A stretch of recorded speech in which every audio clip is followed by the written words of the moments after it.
Monsieur Prigogine, vous êtes prix Nobel de chimie et ça fait aussi de très longues années que vous vous intéressez à l'histoire des sciences. Est-ce que je pourrais d'abord vous demander qu'est-ce que l'âge classique de la science, cet âge qui commence avec Galilée, avec Newton, qu'est-ce que cet âge classique nous laisse à nous comme héritage? Mais évidemment, c'est un héritage immense. C'est l'héritage qui nous permet d'envoyer des cosmonautes. Mais en même temps, c'est un héritage qui conduit à des interrogations. Parce que finalement, la science classique, et je parle de la science fondamentale, la science de Newton, de Schrödinger, d'Einstein, était basée essentiellement sur la stabilité, était tournée vers l'équilibre, la stabilité.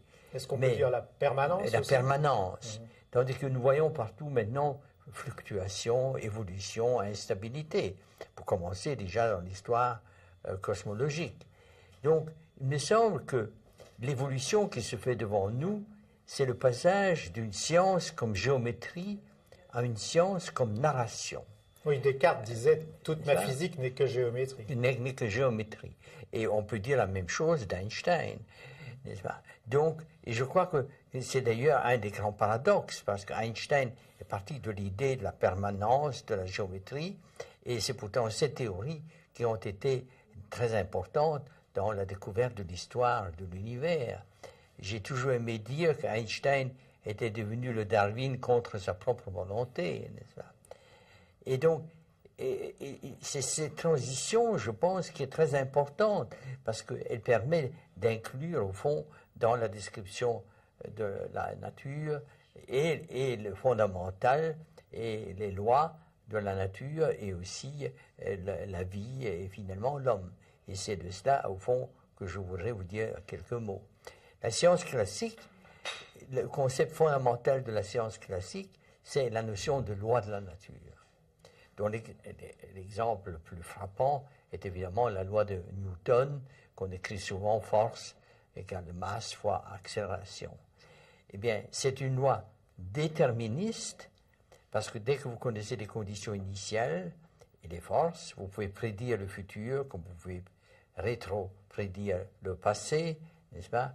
Nous arrivons au démon de la place, dont je parlerai encore ultérieurement.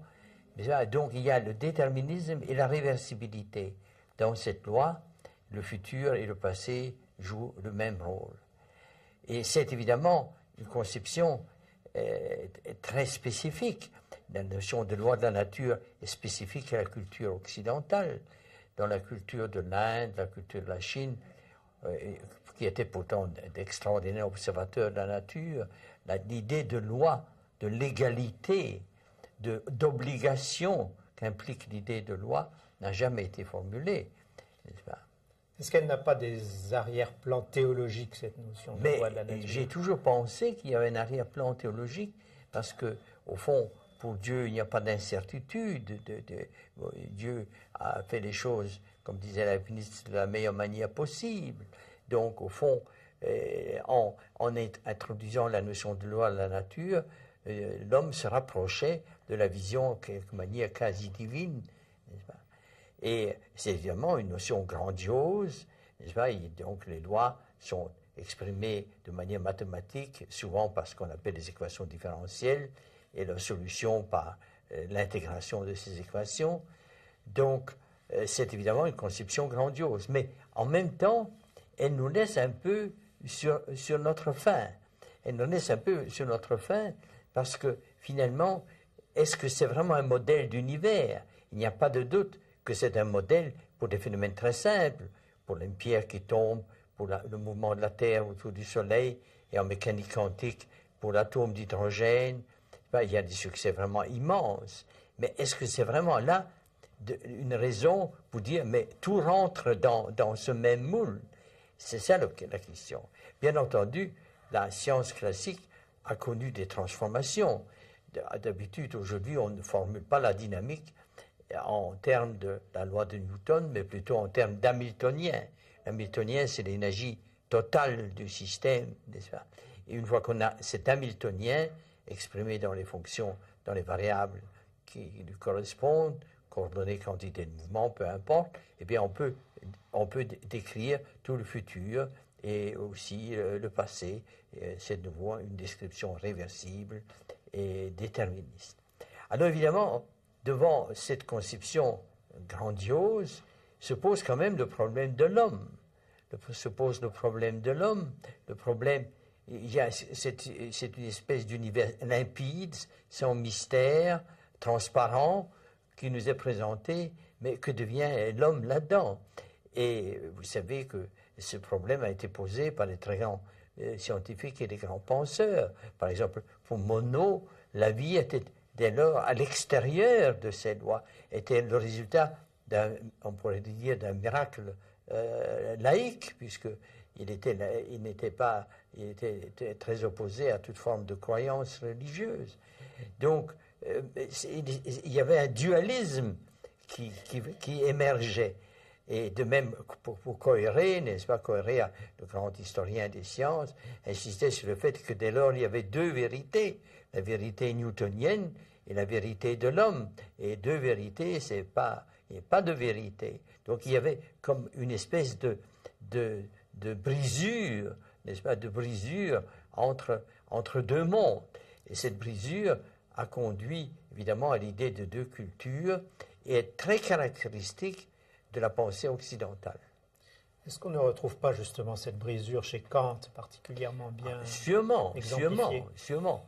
J'y reviendrai d'ailleurs, peut-être, n'est-ce pas? Évidemment, cette brisure se manifeste par un dualisme, chez Descartes, entre la matière, res extensa, et la pensée, res cogitans, chez Kant, par les noumènes et les phénomènes, et finalement, quand les philosophes s'écartent de ce dualisme, ils deviennent antiscientifiques, parce qu'alors ils mettent en avant le problème du temps, comme Heidegger, comme Bergson, et alors ils deviennent, et comme la science classique ne donnait pas ce temps en tant que temps existentiel, en tant que temps de décision, en tant que temps de Sartre, de Kierkegaard, eh bien, alors dès lors, il fallait rejeter la science. D'où, de nouveau, comme je disais, cette coupure, ce dualisme de la pensée occidentale qui perdure au fond depuis Platon.